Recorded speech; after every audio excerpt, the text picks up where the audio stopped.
Gower champion, I got up and did Once in Love with Amy in a little soft shoe, and he came up on the stage and said, "You've got the part."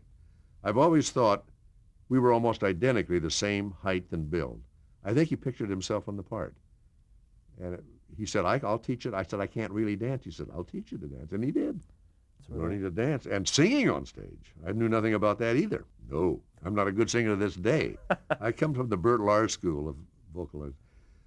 But I only found out many, many years later that in Philadelphia, when we were doing the out-of-town tryout, the producers wanted to replace me. They didn't think I was coming through. And Gower Champion said, "This kid's going to be all right," and stood up for me and kept the job. If I'd known that, I would have jumped out the window.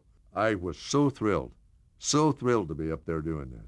Well, everyone told me I was in Bye Bye Birdie for a year, and everyone said, "This is where you belong."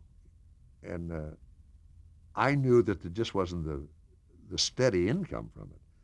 And with my family, I was just afraid to try that. So I was looking for a television series. It really did, because I was so amazed when friends were saying, "You shouldn't go to Los Angeles and do television. You belong on the stage." Well, nobody had ever told me that before. But I was quite flattered. And had I been a single, perhaps I might have. But I had a family. Work on Bye Bye. Won a Tony Award for, of all things. When they were going to fire me, is that life is strange.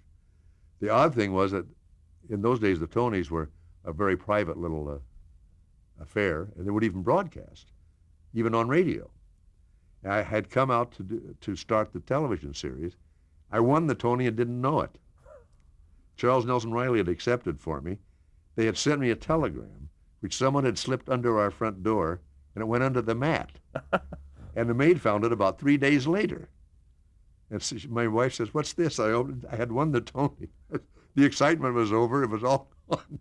Oh, it meant everything to me. To this day, that's one of the great things to me is to have a Tony, because that's a blue ribbon panel. You know, that's not the public voting. That's the people who really judge you pretty harshly, and I was very honored by that.